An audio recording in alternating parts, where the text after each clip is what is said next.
বিদায় দিও। আমি এমন হইতে পারে আমার পক্ষে আর সম্ভব না এমপি থাকা। গাইস, বড় সমাবেশের মধ্যে ব্যারিস্টার সুমন বিদায় নেওয়ার কথা কেন বলছে? কেন ব্যারিস্টার সুমন বলতেছে আমার পক্ষে আর সম্ভব না এমপি হয়ে থাকা?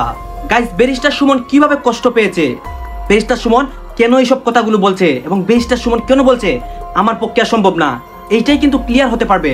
তাই দর্শক, ভিডিওটা আপনারা সম্পূর্ণ দেখবেন এবং ব্যারিস্টার সুমনের সম্পূর্ণ বক্তব্যটা দেখে কিন্তু সবকিছু বুঝতে পারবেন। তাই আগে ব্যারিস্টার সুমনের বক্তব্য দেখাবো, তারপরে কিন্তু একটা ইম্পর্টেন্ট ক্লিপ রয়েছে, সেই ক্লিপটা দেখে যাবেন, তাহলে সব ক্লিয়ার হতে পারবেন। নিজে দেখে বলবো আমার বিদায় দিও।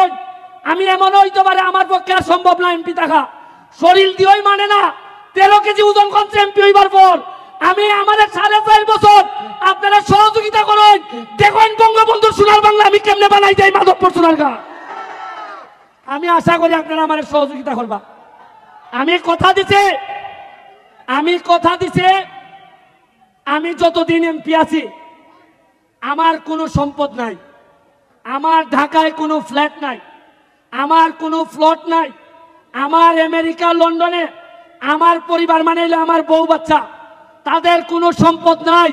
আমি কথা দিছি যতদিন এমপি থাকবো। 4 মাস 5 মাস আগেও এই মাটির দ্বারাই আমার গালাগালি বন্ধ করা হয়েছে।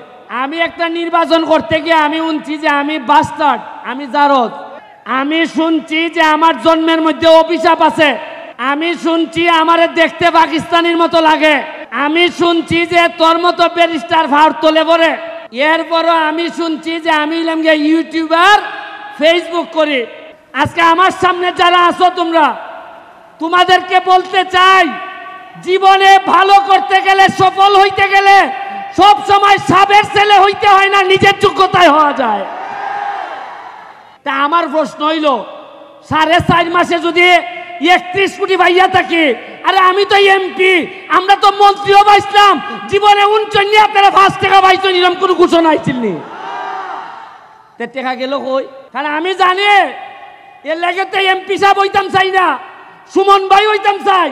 কারণ আগামীবার এমপি নাও থাকতাম পারে, কিন্তু ভালোবাসা দিয়ে আপনার ভাই হইতে পারলে বই দাও আমি শান্তি পাইমু। তোমরা খালি একটু ধৈর্য ধরো। মাধবপুর আর সোনারঘাটের কবালো কিতা কিতা আনতাছে, খালি দেখিয়া যাও কিতা কিতা আনতাছে। আরো তো অনেক রয়েছে, মমতা যত আইছে না এখনো। গ্রামের মানুষে কইব তোমরা মডার্ন গান আনো, আমার মমতাজ আনো, তা আনন্দ লাগতো না? খালি খেলা শুরু হইছে। আমার নির্বাচনের পরেই আমি কইছিলাম যে এইদিকে যাব যে মাধবপুর সোনারঘাটের আপাতত আমি খালি এমপি হইছে, জায়গা বেচছো না আর ফুরি এখন আপাতত বিয়া দিও না। কারণ জায়গার দাম বাড়বো আমি এমপি হইবার পরে, আর ফুইরেন্টেরও দাম বাড়বো, বিয়া নিতে বুঝা ওটা নেওয়ান লাগবো। উন্নয়ন মাটির দাম মাটির কারণে বাড়ে না, মাটির দাম বাড়ে মানুষের কারণে। আমি আপনারা একটা উদাহরণ দেখাইতাম চাই। 4 মাস 5 মাস আগেও এই মাটির দ্বারাই আমার গালাগালি বন্ধ করা হয়েছে। আমি একটা নির্বাচন করতে গিয়ে আমি শুনছি যে আমি বাস্টার্ড, আমি জারদ। আমি শুনছি যে আমার জন্মের মধ্যে অভিশাপ আছে। আমি শুনছি আমারে দেখতে পাকিস্তানির মতো লাগে। আমি শুনছি যে তোর মতো ব্যারিস্টার ভাড় তোলে পরে। এরপরও আমি শুনছি যে আমি ইউটিউবার। গাইস, ব্যারিস্টার সুমন কিন্তু এই বক্তব্যটার মাধ্যমে এইটা বোঝাতে চাচ্ছে যে সে কিন্তু তার এলাকার অনেক উন্নয়ন করতেছে এবং সেই উন্নয়নগুলো করতে অনেক কষ্ট হচ্ছে, এবং এইটাই কিন্তু ব্যারিস্টার সুমন তার বক্তব্যের মাধ্যমে প্রকাশ করতে চেয়েছে।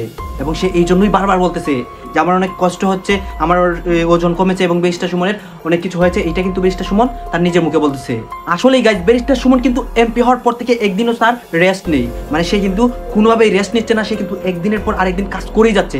তার এলাকায় এক এক জায়গায় যাচ্ছে, কেউ কখনো সে মরা নদী পরিষ্কার করতেছে, কখনো সে ব্রিজ বানাচ্ছে, কখনো সে এই সেই কত কিছু করতেছে। এই জন্যই কিন্তু ব্যারিস্টার সুমন বলতেছে যে এমপি হওয়া অনেক কষ্ট, এবং সে কিন্তু তার মাধবপুর এবং সোনারগড়ের সম্পূর্ণ দায়িত্বটা নিয়ে নিয়েছে।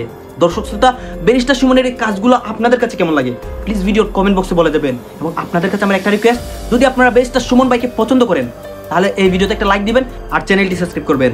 ধন্যবাদ।